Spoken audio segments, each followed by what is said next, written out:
Malam turun lebih awal dari biasa.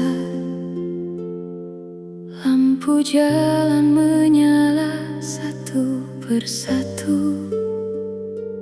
Aku berjalan di antara dingin, dengan tangan yang tersembunyi di saku.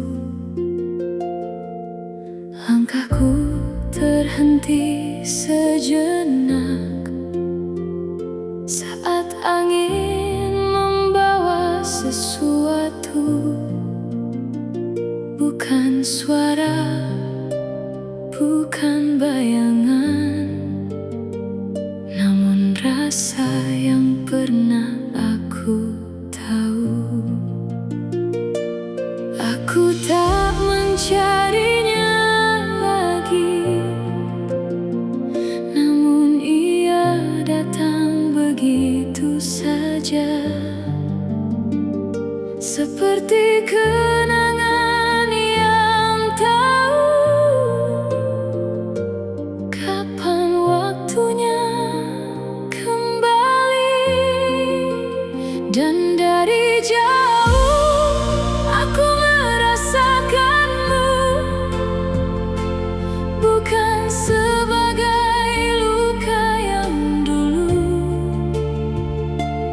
namun sebagai hangat yang tenang di tengah musim yang membeku. Dan tanpa harus kau di sini, aku tetap bisa mengerti bahwa apa yang pernah kita miliki masih hidup dalam bentuk yang berbeda kini.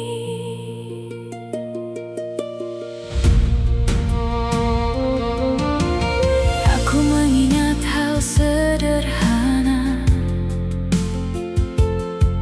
cara kita diam bersama, yang dulu terasa biasa saja, kini menjadi sesuatu yang berharga.